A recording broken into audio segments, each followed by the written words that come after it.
Welcome to the WSJ Cafe. I'm Christopher John Farley. I'm here with singer-songwriter Adele, who's been kind enough to visit us and sing some songs from her new album. And your new album is called 21. Yep. Your last album was called 19. Yep. You're 22 years old now. So what do you know now that you didn't know when you released your first album when you were 19? I don't know, I've just had a few more life experiences. Obviously, I'm older, so I've had, more years on earth. But I just look at things in a very different light to how I used to. I was very much a teenager when I wrote my first album. I was very stubborn. Everything I knew, I thought was all I needed to know, and everything I liked, I thought I'd never like anything else. And I'm more patient and more interested and forgiving, less expectant, lots of different things. I've had the best relationship ever and the worst breakup ever. Yeah. And that's all on the album? It's all on the record. Yeah, all on there. Yeah.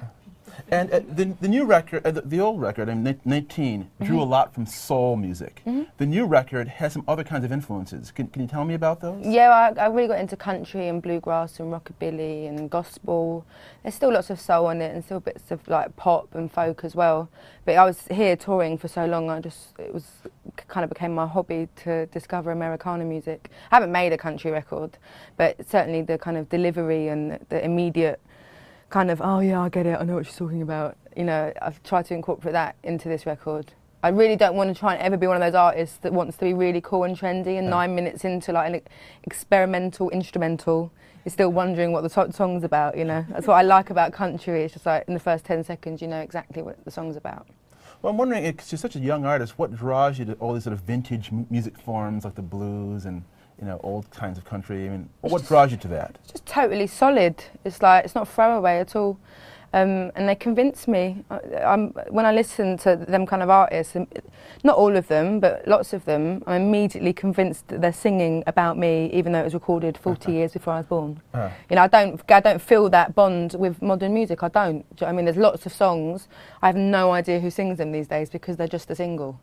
So I love the history, and I buy into everything that those artists represent from back then, do you know what I mean? And there's just something quite like fascinating by listening to music that was recorded and written and, before you were born as well. Now, a couple of years ago, you won the Grammy for Best New Artist. Yeah. Did you find it to be a burden, a blessing, a mixture of both? How did the award impact your career? I think a lot more people were interested after that, and more people were aware of me, especially here. But that's the Grammys travels worldwide. I mean, it's like like every country kind of has their own awards. Grammys, like in Holland, they're like, whoa, everywhere's a bit like, whoa, you got a Grammy. Whereas people aren't like, whoa, you got this award when it's somewhere else. It's just in that one place. So definitely, kind of everyone was very interested. But it was weird because it was right at the end of my campaign, So it wasn't. Yeah, I didn't notice, but now I notice because everywhere I go, that's my introduction, which is quite amazing, But it's still a bit like, I feel like I'm in a secret members club. I'm going to get thrown out. And early in your career, social media really helped spread the word on your work. I'd like to hear more about that. How did, and is it something that you still are sort of into, and does it still help sort of get your music out there? Yeah, well, my friend set it up for me. My friend set me up on Music MySpace in 2004, I think it was. I was 14 or 15, and I wasn't really interested in it. MySpace hadn't taken off in England yet. And it was part of my course to learn how to use like recording equipment. So I'd record these demos and whatever, and I'd give my demos to my friend Lyndon, because I don't listen to my own music. So I gave him them, and then he started putting them on there, and he kept saying to me over the period from 2004 to 2006, someone's emailed you from like Sony or something, and I'd be like, oh really? Oh yeah, probably just like an internet perv or something, like emailing with his teenage girl.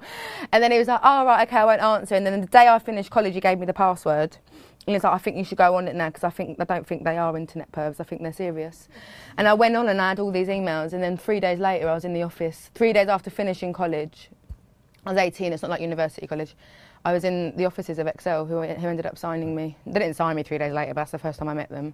But I don't really, I get really paranoid about people like hacking into stuff.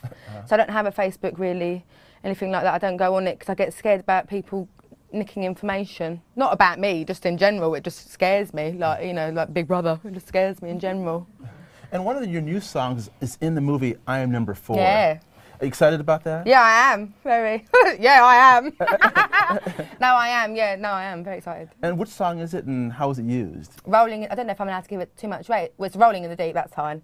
Then it's a scene where one of the other numbers, like you realise that she's there because he thinks everyone else is dead. All the other numbers, and she's there and she's, yeah, she's fierce. And then my songs playing. It's a movie about a group of aliens that's on Earth being hunted by other aliens. Yeah, yeah. Well, great. Well, I appreciate you coming to the WSJ Cafe. Thank you. Adele, thanks a lot. Thank you very much. Thank you. Have a lovely day.